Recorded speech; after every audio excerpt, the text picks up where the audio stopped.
아멘. 저는 아까도 찬양을 했지만 우리 어른들이 가장 평생에 가장 잘한 것이 예수님을 만나셨다라는 것.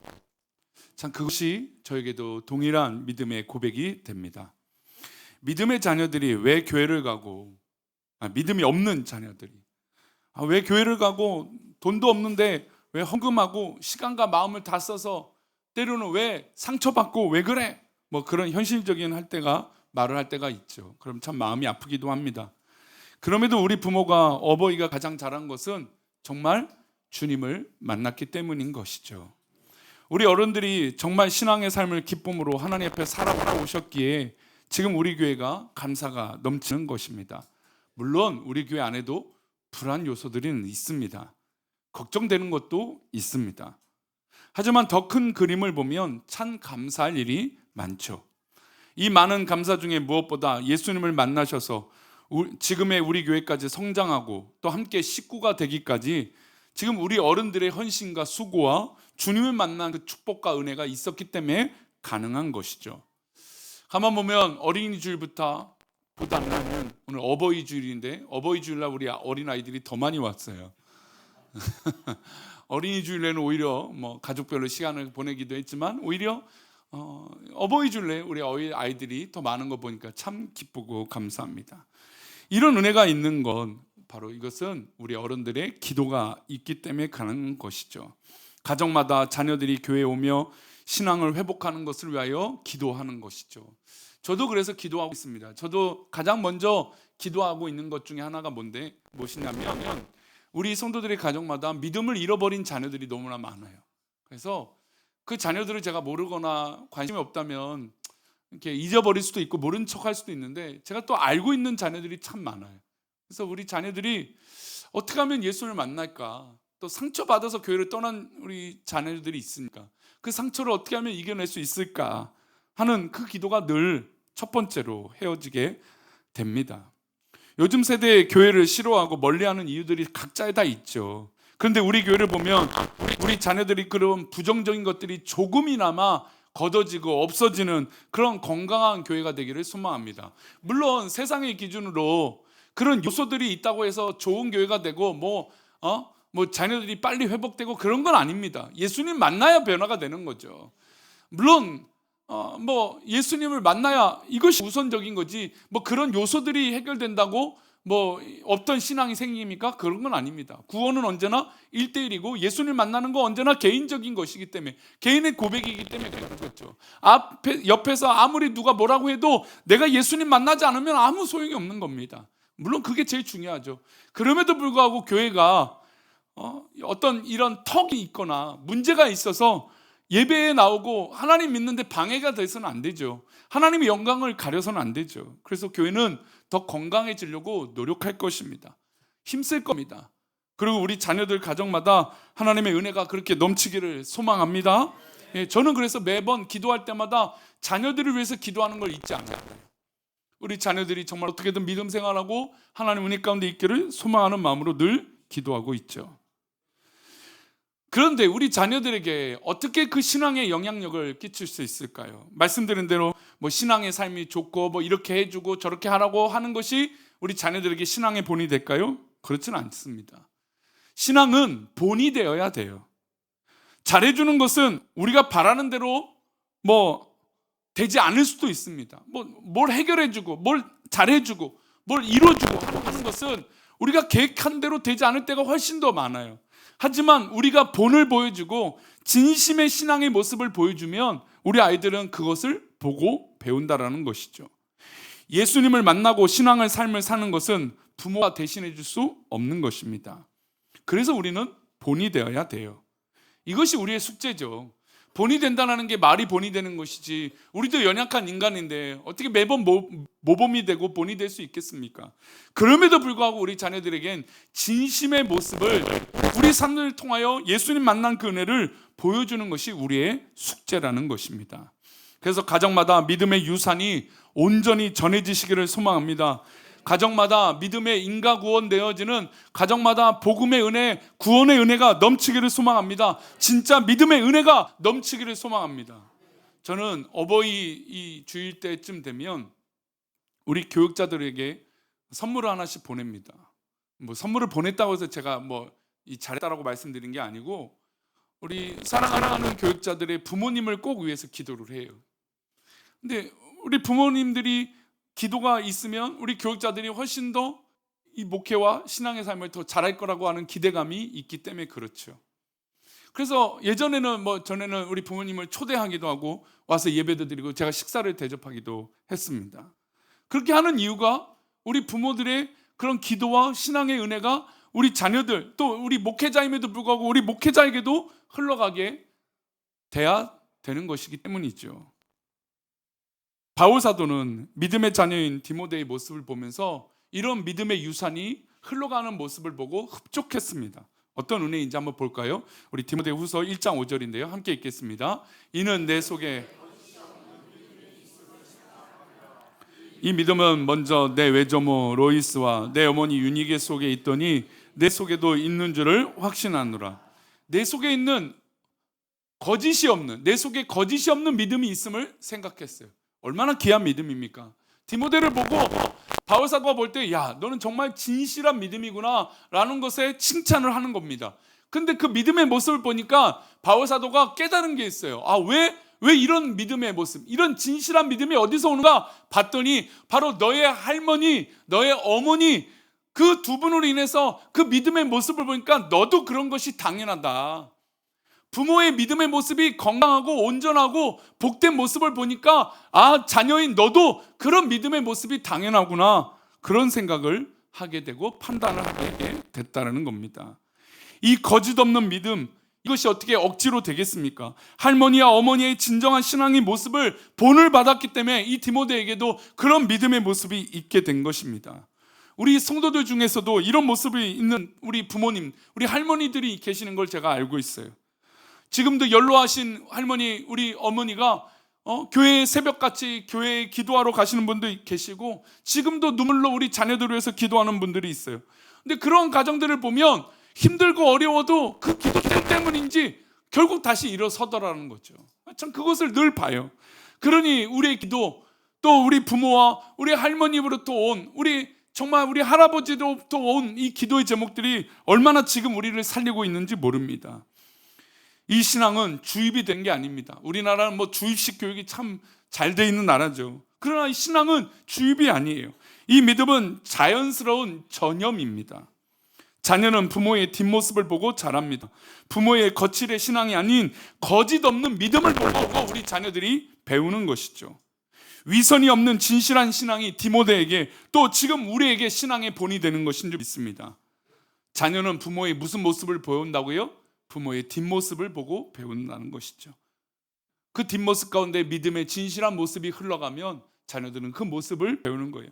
그러나 이 시대는 자꾸 우리가 앞에 보여지는 정말 화려한 그 모습에 집중하고 있다는 것입니다. 여러분, 그것은 누구나 애쓰고 힘쓸 수 있어요. 하지만 진실한 그 뒷모습은 우리 자녀들이 지켜보고 있다는 것이죠. 이렇게 진정한 본이 된 이후 우리가 신앙을 어떻게 될까요? 가르쳐야 됩니다. 성경은 이 신앙을 어떻게 가르쳐야 되는지 강조하고 있어요. 우리 신명기 6장 6절인데요. 함께 읽겠습니다. 우리 자녀들에게 믿음을 가르치기 위해서는 먼저 우리 마음속, 우리 부모에게 뭐가 있어야 돼요? 내 믿음의 밭에 말씀이 있어야 돼요. 그것을 우리 마음에, 믿음에 새겨야 돼요. 이게 부모에 먼저 있어야 되는 일이죠. 우리 믿음의 밭에 말씀을 새기고 말씀을 받아들이고 말씀을 심겨놔야 그것을 가르칠 수 있다는 겁니다. 그럼 어떻게 가르칠까요? 우리 7절 말씀은 이어서 이렇게 말합니다. 함께 읽겠습니다. 내 자녀에게 부지런히 가르치며 집에 앉았을 때든지 길을 갈 때든지 누워 있을 때든지 일어날 때든지 이 말씀을 강론할 것입니다. 내 자녀에게 어떻게 해요? 부지런히. 우리가 어떤 인간적인 성공과 어떤 이런 기준을 가르치는 게 아니라 하나님의 말씀. 왜요? 부모가 먼저 어떻게 했어요? 그 말씀을 마음에 새겼잖아요. 그 말씀을 마음에 받았잖아요. 그것을 마음에 새긴 그것을 부지런히 가르치는 거예요. 물론 여기서 성경을 잘 아는 분도 있어요. 성경을 잘 이제 배우기 시작하는 분도 있습니다. 그러나 여러분, 뭘 많이 알고 있다는 게 아니라 내가 알고 있는 그 말씀, 내 마음의 밭에 새긴 그 말씀 한 구절을 가르치는 거예요. 그 말씀을 그대로 살 수 있도록 어떻게 해요? 부지런히 가르치는 거예요. 그래서 어떻게 부지런입니까? 집에 앉았을 때든지, 길을 갈 때든지, 누워 있을 때든지, 일어날 때든지 이 말씀을 강론할 것이에요. 그래서 제가 아는 분 중에 어떤 분들은 이 말씀을 실천하는 게 어려우니까 집집마다 성경 구절을 붙여오는, 구석구석마다 성경 구절을 붙여놓으신 분들이 있더라고요. 매주 아빠가 프린트를 하는 거예요. 종이를 프린트해서 성경 구절, 이번 주는 우리 집에 이 말씀을 묵상할 거여서 화장실 문에도 딱 붙여놓고, 잠자는 천장 위에도 붙여놓고, 나가는 대문에도 붙여놓는 거예요. 그러면서 한 구절이라도 그 말씀을 받아들이게. 여러분, 말씀을 우리가 평생 신앙생활을 해왔지만 그 말씀을 있는 그대로 실천하는 게 쉽습니까? 안 되죠. 그러니까 성경은 앉아있을 때든지 누워있을 때든지 서있을 때든지 뭘 할 때든지 부지런히 하나님의 말씀을 가르치라는 것이죠. 미국에 유명한 두 가문이 있습니다. 근데 이 가문을 추적 조사를 했어요. 추적 조사를 했더니 참 놀라운 연구 결과가 있었어요. 물론 이 연구 결과가 우리에게 절대적인 비유를 하는 것은 아니지만 미국에 이 유명한 결과가 있는데 참 저도 동감이 되는 결과가 있어요.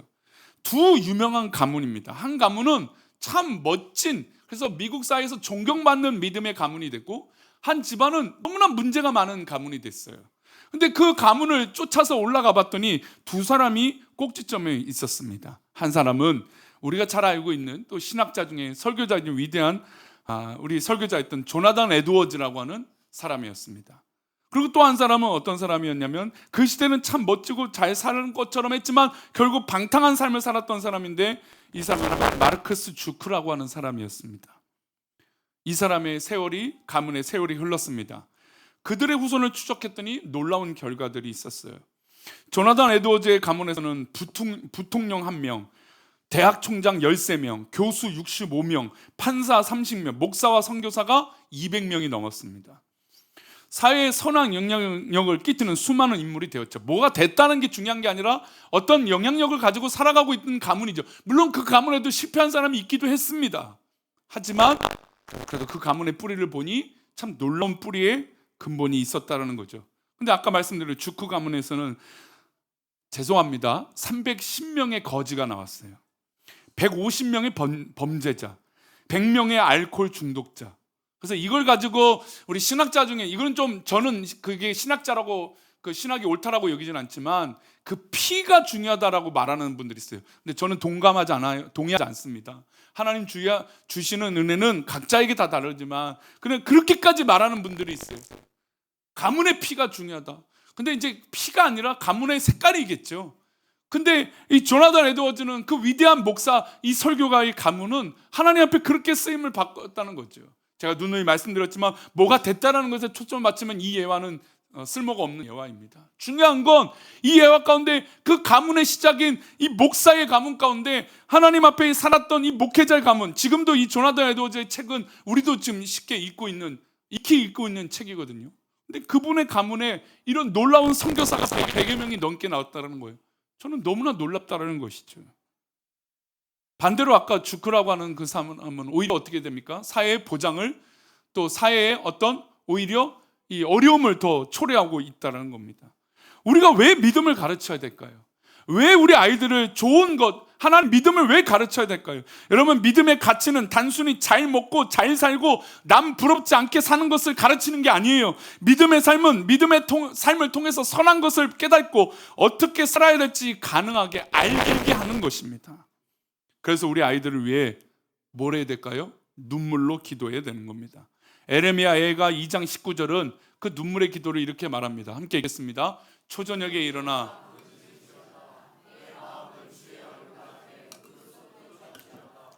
갓길 어귀에서 주려 가지난 내 어린 자녀들의 생명을 위하여 주를 향하여 손을 들지어다 하였도다. 초저녁에 일어나 부르짖을지어다. 내 마음을 주의 얼굴 앞에 물쏟듯 눈물 흘리며 누구를 가르치라고요? 우리 자녀들을 위해서 가르치고 기도하라는 겁니다. 우리 부모들이 가끔 보면 막 초조해요. 우리 아이들이 사랑받지 못할까, 인정받지 못할까, 칭찬받지 못할까, 비교당할까 초조해요. 여러분, 초조하면 우리 부모가 할 수 있는 건 기도예요. 눈물로 기도하는 거예요. 내가 불안해갖고 초조해갖고 염려해갖고 오히려 모든 것을 망치는 게 아니라 하나님 앞에 믿음으로 기도하는 것이에요. 이 아이가 선한 것 가르치고 선한 것 배우면 여러분 부모의 100마디보다 더 귀한 것을 깨닫게 되는 것이죠. 그래서 에레미야가는 우리 부모에게 눈물로 우리 아이들을 위해서 기도하라는 겁니다. 잘할 때도 기도해주고 혹시 못할 때도 기도해주는 것이에요. 세상의 거센 풍파가 세속적인 이 가치관과 속에서 우리 자녀들을 그렇게 키우는 것이 아니라 하나님의 정말 복된 은혜, 부모의 능력이 아니라 하나님의 은혜로 기도로 키우는 것이죠. 한국교회 무명의 부모들이 그 기도가 있었기 때문에 지금 가능한 것입니다. 6.25 전쟁 직후에 찢어지게 가난했던 시절이 있습니다. 우리 그 시절은 너무 어렵죠. 근데 한국 교회의 어머니들은 추운 겨울 얇은 치마, 지금은 상상할 수도 없는 그런 옷을 입고 교회당에 갑니다. 그 당시 난로도 있을까요? 난로도 없죠. 그 차가운 마룻바닥에 예배당에 엎드려 기도합니다. 꽁꽁 언손을 비비며 이렇게 말하죠. 하나님, 나는 굶어도 좋으니 내 자식들만큼은 가난산 속에서도 예수를 잘 믿고 올바르게 살게 해 주옵소서. 우리 어른들의 그런 기도, 그 눈물로 그 바닥을 적셨던 그 눈물의 기도가 있기 때문에 지금 우리 한국교회가 있는 것이죠. 그것을 잃어버리고 교만하니까 한국교회가 이런 어려움이 있는 것입니다. 그러나 다시 소망을 가질 수 있는 건 우리 어른들의 그 기도, 우리 부모들의 그 기도, 그 눈물의 기도로 다시 한번 우리 한국교회와 우리 아이들이 살아나게 될 줄 믿습니다. 시편 78편 4절은 그런 의미로 우리에게 도전을 줍니다. 함께 읽겠습니다. 우리가 이를 그들의 자손에게 숨기지 아니하고 여호와의 영예와 그의 능력과 그의 행하신 기이한 사적을 후대에 전하리라. 우리가 마땅히 우리 자녀들에게 내가 만난 예수님을 전하고 기도해야 되는 겁니다. 내가 믿는 예수님, 그 은혜, 그 영광을 우리 후손들에게 전해주는 것이죠. 나 혼자만의 문제가 아니라 우리 가족, 우리 가문의 문제인 거예요. 구원의 은혜가 우리의 기도의 눈물로 정말 전해져야 되는 것입니다. 세상의 어느 성공과 100점짜리 인생보다 더 기쁜 것은 우리 아이가 예수님을 만난 것입니다. 예수님을 만난 것이 진정한 성공, 어떤 승리보다 더 귀한 것이죠. 말씀을 마무리하겠습니다. 여호수아 24장 15절은 여호수아가 자신의 삶을 이제 곧 마무리하며 자손들과 후손들에게 마지막 당부를 하는 말씀입니다. 함께 읽겠습니다. 만일 여호와를 섬기는 것이 너에게 좋지 않게 보이거든 너희 조상들이 강 저쪽에서 섬기던 신들이든지 또는 너희가 거주하는 땅에 있는 아모리 족속의 신들이든지 너희가 섬길 자를 오늘 택하라. 오직 나와 내 집은 여호와를 섬기겠노라 하니. 여호수아가 모든 백성들을 불러놓고 단호하게 결심하면 말합니다. 야, 우리가 앞으로 어떻게 살아갈 것이냐, 우리가 미래에 어떻게 살아갈 것인가라고 하는 이야기를 하는데 이렇게 얘기하는 것이죠. 오늘 너희가 선택해라. 하나님을 믿을 것인지 안 믿을 것인지. 하지만 너희들이 어떤 선택을 하든 나는, 그리고 우리 집안은 오직 누구를 섬기겠노라고요? 여호와를 섬기겠노라라고 결심하고 이스라엘 백성들에게 말한 것이에요. 여러분, 우리 모든 성도들의 가정마다 여호와를 섬기고 주님을 만난 그 은혜가 흘러가기를 소망합니다. 무엇보다 우리 부모들의 기도로 우리 가정이 회복되고 정말 하나님 기뻐하시는 가문이 되시기를 소망합니다. 그런 선한 영향력이 끼쳐지기를 소망합니다. 인간적이고 세속적인 어떤 기준의 어떤 바람들, 그 성공, 우리 아이들이 그런 100점을 맞는 것, 물론 그것도 귀하지만 그러나 더 귀한 것은 우리 아이에게 진실된 믿음, 그 주님을 만난 그 은혜, 그 진정한 사랑이 우리 가운데 그 가치관으로 새겨지기를 소망합니다. 여호수아가 말했던 것처럼 나와 내 집안은 여호와만을 섬기겠노라. 오늘 기쁨으로 고백하고 승리하는 저와 여러분 되시기를 축원합니다. 아멘. 기도하겠습니다. 하나님 아버지, 오늘 귀한 믿음의 고백으로 어버이 주일을 맞아 하나님 앞에 우리 어르신들, 우리 부모들을 축복하며 잠시 기도하는 시간을 갖게 하시니 감사합니다. 그러나 또 우리에겐 책임감이 있습니다. 우리 아이들을 위하여, 믿음의 가문을 위하여 눈물로 기도하는 것인 줄 믿사오니 우리 가운데 그 믿음 주시고 무엇보다 하나님 말씀을 가르치며 선한 영향력을 나타내는 우리 귀한 우리 부모들의 삶이 되도록 인도하여 주옵소서. 그렇게 인도하여 주실 것을 믿고 감사하며 거룩하신 예수 그리스도 이름으로 기도 올려옵나이다.